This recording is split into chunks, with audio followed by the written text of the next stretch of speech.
Hey, it's Tyrone Jackson from WITradeschool.com. Tyrone Jackson, the wealthy investor. I have another hot video for you. I always want you to be apprised of what's going on in the stock market and the trends. If you want to be successful in today's stock market, here's something you have to follow me on. You must learn to follow institutional money. Banks, insurance companies, and the largest funds out there in the world, because they can go into a stock and buy millions and millions of shares, which pushes the stock price higher. So there's a stock and a trend that I want to talk to you about. I always want to keep you informed of the stocks that are actually rising. And one of the stocks that I love had a reversal because of corporate earnings. And I'm talking, of course, about Whole Foods Market, ticker symbol WFM. This is a 5-year chart, and you'll notice that this stock was really on the rise. Now, in the Wealthy Investor Program, we refer to stocks that we're investing in or trading as good dates. It was a good date. And then you'll see here all of a sudden that we had this downtrend, right? On a 5-year chart, it's evident to see, but if you really go back to the 1-year chart, you see that the stock was declining. Now, why? Okay, we are in a ever-changing economy right now where people order things online, they don't necessarily go to the health food store, etc., etc. But what happened in the case of Whole Foods is one of its competitors, Kroger, started adding all of these organic aisles, and they own supermarket chains, and Whole Foods is one. So that meant for the people who like to shop organically, what? Now, if you're in a store owned by Kroger, there's an organic aisle, which is doing what? Which is impacting negatively on Whole Foods sales, which is causing institutions to what? Bail, to leave the stock. And one of the things that I've learned from teaching over the past 10 years, a lot of my students stay in stocks way too long, even when the date is over. So the trend for this stock right now is downward, right? Doesn't mean that the company isn't making money, but they're getting beat up by their competitors. And therefore, the institutions are leaving the shares. That's why you see this downward trend.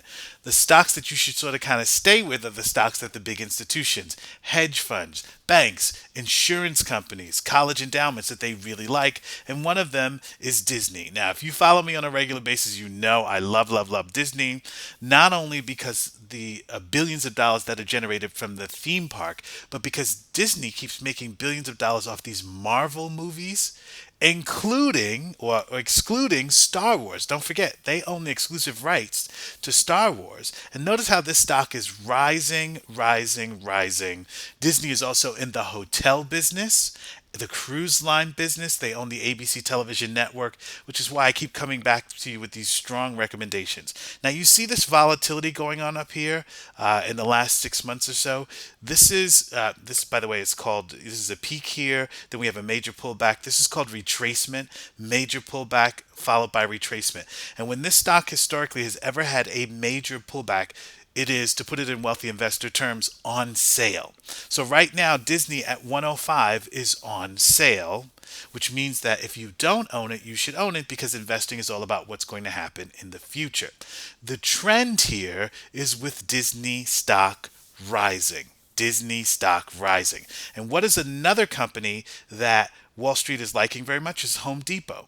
Notice both Disney and Home Depot are members of the Dow Jones Industrial Average, and there's what's known as a flight to quality going on, and that's why you want to own these stocks. But you see down here that 5 years ago, you could have owned Home Depot shares for $31 a share when I told you to buy it. Even if you bought 1,000 shares back then, I'm going to do some very easy math. If you bought $31,000 worth of Home Depot stock, today it's worth $136,000. This is why people study stock market and trading and investing with me. If you had purchased Disney 5 years ago and I was ringing the bell and I was like, something is going on in Disney, $30,000, you would have bought 1,000 shares. It's worth $105,000. Okay? So I'm showing you where the big money is, because I simply have more experience than you, and I am used to leading people to the big opportunities. So remember, we're not talking about greed here. We're just talking about being very successful in the stock market. So there was a time when Whole Foods, right, was a great date, when it went from $29 a share all the way up to what? $65 a share. Now, you may not have been watching the trend, so you didn't know when it was time to get out around 60 when the reversal happened, right? And you didn't know it was time to leave. Just like you may not have known that Disney 5 years ago at $30 a share, 1,000 shares would now be worth $105,000. So the question is, what would you do with an extra $105,000 courtesy of Disney stock? What would you do if a $30,000 investment turned to $136,000? Right? Okay, now I know that this is hard for a lot of people to believe, but stocks have patterns. Markets have patterns and trends, and I want you to know what they are. Why? Your job is to make big money in the stock market, not just some money. You want to have wins over and over and over that allow you to improve your life, your lifestyle. And where do you start? Well, one of the places you can start is with me at WI Trade School. Now, let me just tell you just a little bit about it. If you are not a subscriber, Trade School, you get to watch both my trades and my investments, and I take your questions on a weekly basis. Therefore, what? You don't have to be left out in the cold when the trend changes, like it did in Whole Foods, right? When it started up and went down, because as a member of Trade School, you would know that. And this is why at Wealthy Investor Trade School, I always have video lessons so you can go back and get information very, very quickly. You can see both my major and my minor strategies there. So I just want to remind you, I am here to help you. Don't try to invest in the stock market strictly and totally on your own. Why? Well, it's all about getting that financial education. And since I have just a little bit more experience than you, I could always guide you in the right direction. Okay, so join me here at witradeschool.com, and I'll be answering your questions sometime later this week.